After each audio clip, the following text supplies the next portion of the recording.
Dar tamsu, tačiau laivai jau juda į Baltijos jūrą. Taip, šiandien mes vykstame žvejoti menkių.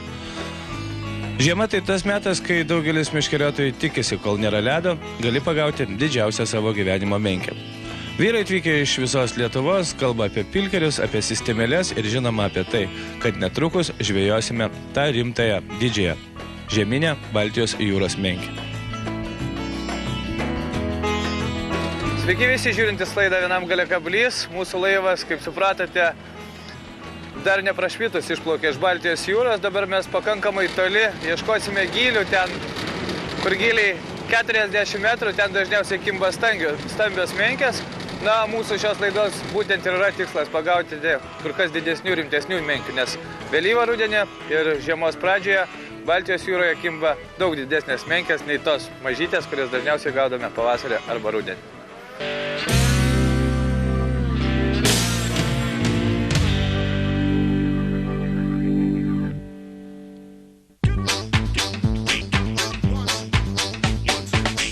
Baltijos jūra, 20 km nuo kranto.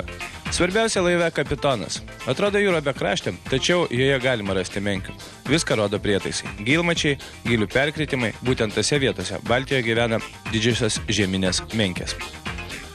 Taigi mūsų laivas galų gale rado tą vietą, kurioje turėtų kibti menkės. Iš tikrųjų, tie, kurie žvejoja Baltijos jūroje iš laivų, žino, kad netgi yra tokie pavadinimai kaip šiukšlynas arba savartynas, inkarinė, tai tos vietos, kur būtent vėlyvą rudenį kimba ir stambesnės žuvis.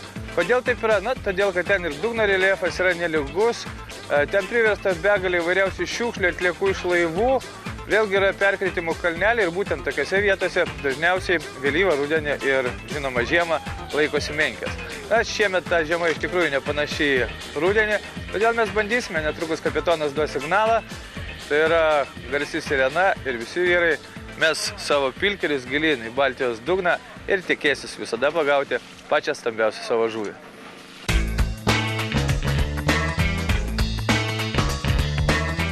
Baltijos jūra žiemą, kol dar nėra ledo, kol niekas negali užsiimti poledinę žuklę, turbūt vienas iš išsigelbėjimų tiem, kurie mėgsta žvejoti. Ir ne tik išsigelbėjimų, čia gali pagauti pačių įspūdingiausių žuvų. Vanduo atšalęs, menkės darosi piktos, jos vaikosi stintų būrius ir kimba pakankamai solidžios ir didelės. Jeigu vasarą arba ankstyvą pavasarį gaudome menkės sveriančias iki kilogramo, tai dabar žiemą, kol nėra ledo, gali pagauti rekordinę savo gyvenimo žuvį. Taip yra todėl, kad didžiosios menkės atšalus vandeniu artėja prie krantų, na, tokie ir krantai 20 km nuo kranto, tačiau jos artėja ir būtent tose vietose jų galima pagauti įspūdingų. Pirmas iš šios dienos laimikis tik patvirtina, kad šiandien gali būti pagausime ir rimtesnių žuvų. Taigi čia ne ta mažoji menkystė, čia jau rimtesnė žuvis, kur kas solidesnė, galingesnė ir žinoma, žvejoti ir traukti ją iš vandens yra kur kas įdomiau. Žvejyba Baltijoje atrakcija. Čia begalė pačių vairiausių laivų, turbūt visi, kurie gali išplaukti, tie ir plaukia.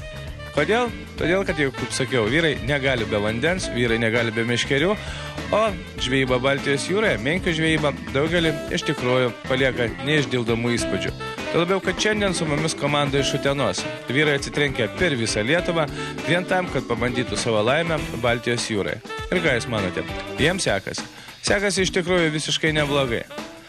Kaip jau sakiau, viskas priklauso nuo kapitono ir nuo dreifo. Kapitonas akylai stebi dugno reljefą, ten, kur yra perkritimai, kur gylis šokteli metrą, pusantro, kur ant dugno matosi pakilimai, ten dažniausiai ir gyvena Baltijos jūros menkės. Šiandien žvejome pakankamai giliai, apie 40 metrų. Tai įspūdingas gylis, na, įspūdingame gylyje, kaip matote, gyvena tikrai nemenkos žuvys. Kapitono padėjėjas ir pats kapitonas daugelio meškeriotojų padeda ištraukti žuvį. Vis dėlto žuvį sveriančią kilogramą pusantro gali paprasčiausiai permesti iš vandens į bortą. Tačiau štai tokius monstrus jau reikia traukti iš vandens specialaus sieto pagalba. Kodėl? Todėl, kad gali paprasčiausiai net laikyti valas, nors jis atrodo pakankamai solidus ir stiprus. Tačiau sistemėlė pakankamai sudėtinga grandis, tengi daug mazgų. Ir jeigu kelsite, štai tokią praradę žuvį galėsite keiktis visą dieną. Šiandien žuvis kimba. Kol kas jos didelės, kol kas jų nedaug, tačiau svarbiausia, kad kapitonas teisingai valdo laivą. Na, o tie, kurie žvejoja iš laivo Tauro žino, kad čia komanda viena geriausių Baltijos jūroje. Kągi, tik baigėsi kibimas, kapitonas nieko nelaukia ir vėl keičia žuklės vietą. Kodėl? O todėl, kad vėlgi reikia užplaukti, vėlgi reikia teisingo dreifo, tai yra, kad laivas dreifuotų virš povandeninių kalnelių, ten, kur gyvena menkės. Taip daro daugelis laivų Baltijoje. Vietos keičiamas, vyrai bando keisti ir savo pilkerius, bando keisti savo sistemelės, galbūt pavyks paprasčiausiai įdėti į vandenį ir įkišti į vandenį tai, kas menkiai šiandien gali būti skaniausia.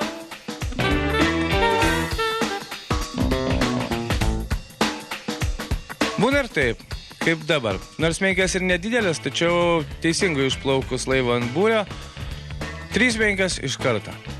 Pakankamai įdomus žuklės būdas ir traukimas, pakankamai solidus. 3 menkės, kad ir kokios jos bebūtų, sveriančios po kilogramą, tempia jūsų sistemėlę, meškerė į visas pusės ir jau atrodo, kad žvejyba iš tikrųjų solidi.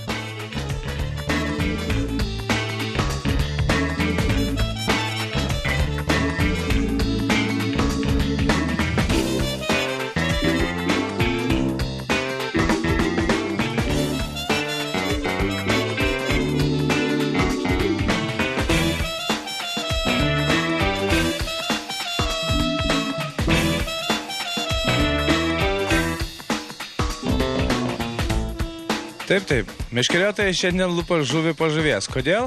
Todėl, kad vėlgi, kaip jau sakiau, teisingas užplaukimas, teisingas dreifas. Ir jeigu jau radote menkių būrį, tai iš tikrųjų laive gali būti taip, kad užkibs iš karto 3-4 meškeriotojai. Algio, mūsų laidos bičiulio, Utenos laimikas, pirmasis, tačiau pakankamai solidus ir galingas. Vyrai lupa žuvis. Ir tai yra svarbiausia. Svarbiausia, žinoma, neprisilupti žuvies, tačiau pajausti žuklės malonumą Baltijoje. Juk ji tokia egzotiška tiem, kurie atvyksta iš kitų kraštų. Jeigu kalbėti apie žuklės techniką, kaip matėte, iš tikrųjų vyrai žuvies pagauna ir labai sunku pasakyti, kokios sistemos dirba. Viskas priklauso nuo pačio laivo, viskas priklauso galbūt nuo tos vietos, netgi kurioje tu stovi laive. Šiandien daug sėkmingesnis laivo priekis, galvoju, galas tikrai dar prabils. O jeigu kalbėti apie žuklės techniką, tie, kurie galbūt ruošiasi tik tai pirmą kartą plaukti į Baltijos jūrą, ji nėra sudėtinga. Visų pirma, reikia rasti gylį, tai yra jūsų ryte tiesiog su pilkeriu, jūsų rytės valo vediklis rodo, kada baigėsi valas, pilkeris atsitrenkia į dugną ir jis šiek tiek pakeliamas. Kažkas tai panašaus į džigavimą, tiesiog į džigavimą vertikalų. Žodžiu, štai tokia žuklės technika, bandant vieną kitą kartą daužtelti pilkeriu į dugną. Jeigu po štai tokių keletų siūbavimų 8-7 kartų dugno nebeturite, vėl šiek tiek atleidžiate rankenėlę ir vėlgi lygiai taip pat. Sistema paprasta, pilkeris apačioje, kai matėte, pas daugelį pilkeriai lenkti, banano formos jis apačioje žaidžia ir sistemėlė ir dažniausiai tuo metu kimba menkės. Kol kas ne mūsų.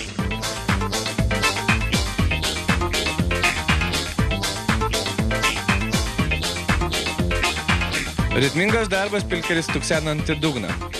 Kaip jau sakiau, turbūt tokia technika viena geriausių. Vis dėlto dugną reikia jausti. Tai yra svarbiausiai. Pajauti dugną, kilsteli pilkerį. Pajauti dugną, kilsteli. O turbūt viso ko pagrindas tai yra pintas valas. Na, Baltijoje tie, kurie žvėjoja dažniausiai savo meškerėmis, jau nebežvėjoja jokiais monofilamentiniais valais. Vis dėlto pintas valas, šis 40 metrų gylio, dar sugeba perduoti jums pakankamai tvirtą ir ryžtingą menkės kibimą, tai yra trinktelėjimą per nagus. Tiesiog pajaučiate, kad kažkas prie dugno mostelėjo smarkiai ir jūsų meškerykotės linktelėjo taip, bet kirsti reikia. Ir žinoma, pintas valas padeda jausti dugną. Dugno nelygumus. Jausti tada, kai dugnas šiek tiek pakyla ir būtent prie dugno gyvena Baltijos jūros menkės. Jeigu papuolėte ant galingojo būrio, galite lupti ir po 2 ir po 3 didžiulės menkės ir tai, žinoma, begalinis malonumas daugeliu meškeriotojų, ypatingai tų, kurie į Baltiją netaip dažnai vyksta. Štai kuriozinis atvejis. Viena didesnių tos dienos menkių buvo pagauta iš karto 2 meškeriotojų. Pažiūrėkite. Abudu pilkeriai, tai yra abudu geležiai vienoje burnoje. Vyrai džiaugiasi ir galvoja, kaipgi šiandien reikės dalintis tą žuvį. Iš tikrųjų, kuriozinis atvejis. Na, plekšnę pagauti ant 2 kabliukų dar įmanoma, nes ji turi laiko nuplaukti ten ir atgal. Tačiau Šį goduolę Baltijos jūros sugalvojo praryti iš karto 2 masalus. Pakankamai linksmas ir įdomus įvykis. Kaip vyrai dalinsitės?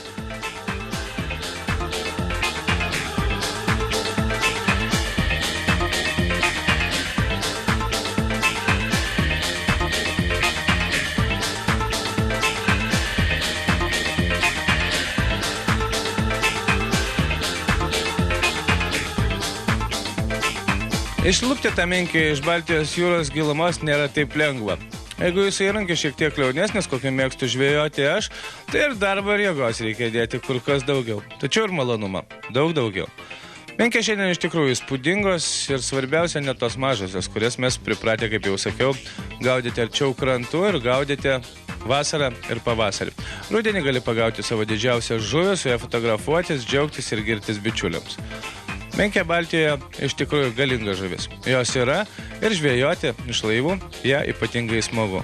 Gerų draugų kompanija visada gali vienas kitą truktelt per dangtį, vienas kitam papasakoti įdomesnių istorijų ir, žinoma, pažuvauti.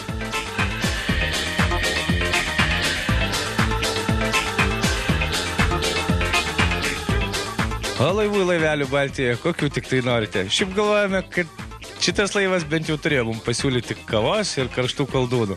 Tačiau ne, pasirodo ir tokie laivai žvejoja Baltijoje.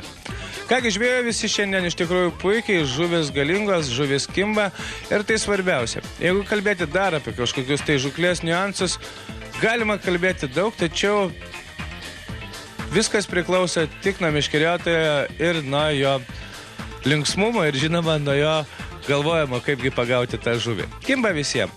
Tiesiog laiku mostelti, laiku gauti per nagus, pajausti kibimą ir džiaugtis gerų laimikių. O štai šios dienos didžiausia menkė svėrusi 7 kilogramus. Įspūdingas laimikis. Su juo sveikiname mūsų bičiulį iš Utenos.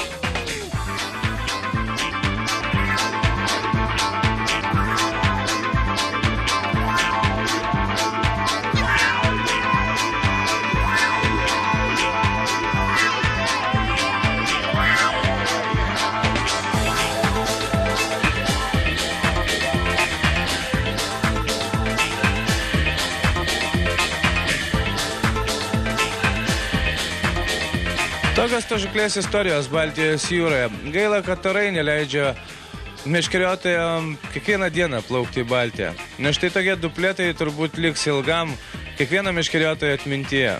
Tuo labiau, kad žvejyba įdomi, žvejyba vaisinga ir žinoma žuvis stiprias. Jas traukti iš 40 metrų gelmės tikrai smagu. Kągi, jei nebus audrų, bandykite atvykti į Klaipėdą. Žinoma, ieškokite laivų, nes tie laivai šiuo metu užsakyti praktiškai visam žuklės sezonui. Na, su mumis žvėjusios moteris taip pat įrodė, kad žuvų gaudyti moka.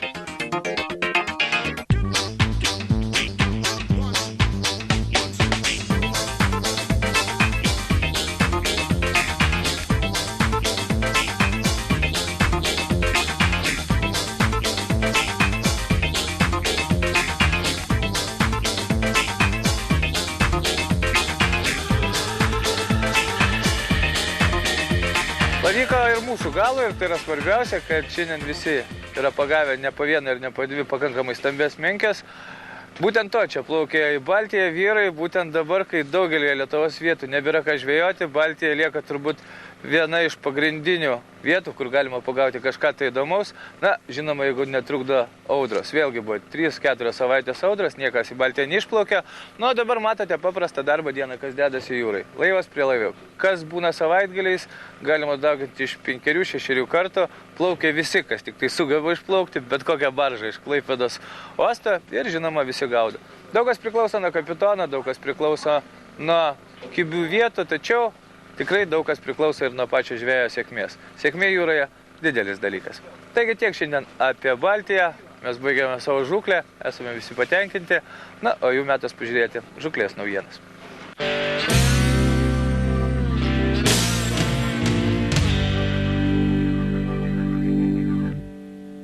Sveiki žvejai.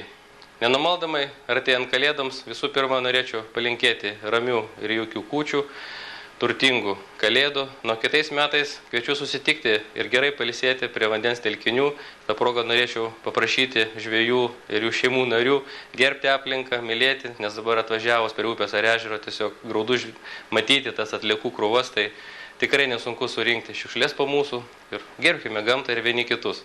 O kadangi artėja kalėdos, daugelis mūsų ieško įvairių gerų dovanų savo draugams ir artimiesiems, tai keletą žodžių apie dovanas, kurios pradžiugintų bet kurį žveją. Pradėti norėčiau nuo didelės naujos nerūdijančio plieno amerikiečių gamybos rūkyklos.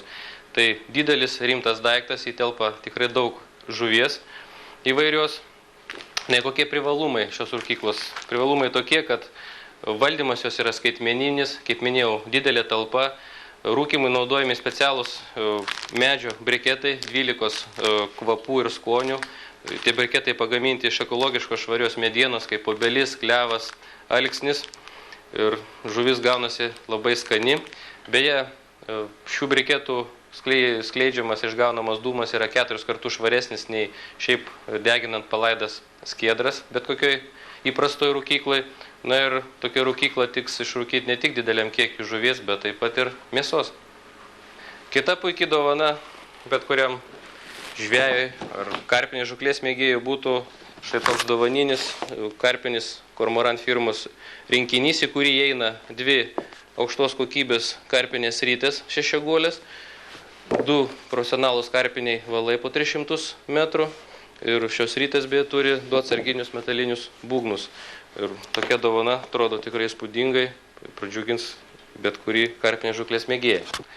Kita gera dovana bet kuriam žvejui ar jo žmonai, ar šiaip žmonėm, kurie dažnai doroja žuvį, būtų štai tokios amerikietiškos nerūdijančio plieno pirštinės, skirtos būtent žuvies dorojimui. Kaip minėjau, pagamintos iš plieno, yra originalios, pagamintos Amerikoje, lengvai plaunamos ir netgi skalbyklėje. Ant šių pirštinių susidaro dėmės, tai prasme jos visada bus baltos. Na ir svarbiausia, jos apsaugo ranką nuo aštrių pelekų, ašakų ar tiesiog aštraus filinio peilio, kaip koks ir turi būti peilis. Ir jūsų rankos liks visada saugios. Be plieninių pirštinių parduotuvėse pasirodė ir naujos šiltos žieminės, taip pat Kormoran firmos pirštinės. Kuo jos ypatingos? Pagamintos iš 2-sluoksnio presuoto flyso, todėl yra kiek šiltesnės nei pagamintos iš klasikinio paprasto flyso. Ir pirštinių vidus yra išklotas neoprenu, todėl jūs tokia pirštinė galite imti šlapę žuvį ar netimerkti į eketę ar lietui lyjant, jos neperšlaps. O ranka lieka sausa. Beje, iš pirštuotos pirštinės, pradėjus šalti pirštam, galite pasidaryti štai tokiu paprastu judesiu, kumštinę pirštinę ir pasišildyti pirštus. Geros, naujos, šiltos žieminės pirštinės. Praktiška dovana būtų nerūdijančio plieno gertuvė. Tokius daiktus šaltuoju metų laiku naudoja daugelis žvejų. Gertuvė papuošta gražiais žvejybiniais motyvais, yra gana talpi ir tikrai daugeliu reikalinga. Neįprasta ir maloni dovana kiekvienam prijaučiančiam žvejybai žmogui būtų štai tokie žuvies formos ir spalvos rašikliai. Kad išsiskirti iš minios ir nenaudoti tų po litą kainuojančių ar centus kainuojančių rašiklių, štai toks gražus, gerai rašantis ir svarbiausia žuvies spalvos ir formos rašiklis pradžiugins bet kurį žveją. Taip pat praktiška dovana bet kokiam žvejai būtų štai tokia rankinė spiningautojui. Iš pažiūros atrodytų nedidelė rankinė, tačiau labai talpi. Yra net 7 atskiri skyriai ir svarbiausia, jos viduje yra 2 didokos talpios plastikinės dėžutės, į kurias susidėsite tikrai daug voblerių, daug blizgių, daug vartiklių ar riperių ir twisterių. Kaip minėjau, dėžutė turi 7 atskirus skyrius, yra labai patogi vaikščioti, nešioti, neužima daug vietos ir pravers bet kuriam pradedančiam ar žvejai profesionalui.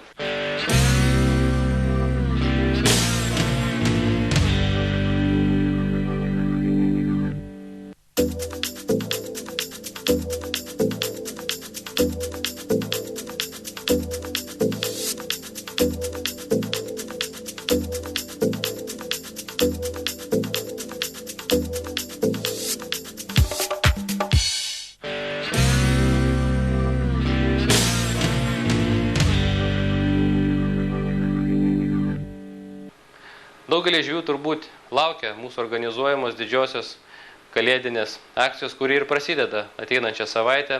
Ir šią savaitę Romadoje meškerykočiams, rytėms, dėkloms, rakinėms, kėdėms taikoma ypatinga 50% nuolaida. Valtims taikoma 25% nuolaida.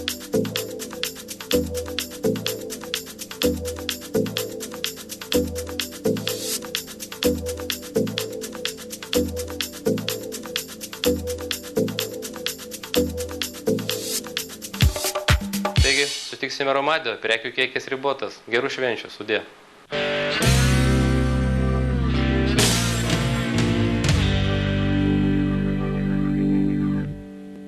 Konkursą Didelės ir mažas pristato didžiausia vakarų Lietuvoje Sauliaus Jokužės spaustuvė. Tikrų žvejų kompanija jums ir su jumis.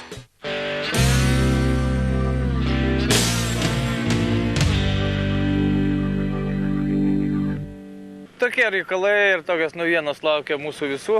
Netrukus šventės, metas pagalvoti ir apie dovanas bičiuliam. Na, o dabar žinoma konkursas Didelės ir mažas ir jūsų sugautų laimikių nuotraukų apžvalga. Kad ir kokie bebūtų orai, žinoma, paskutinėsis 2-3 savaitės laimikiai neįspūdingi, tačiau vis pavėluotų gauname iš tikrųjų įspūdingų nuotraukų. Sveikiname jūs su tokiamis galingomis žuvimis, kurių dar yra Lietuvoje.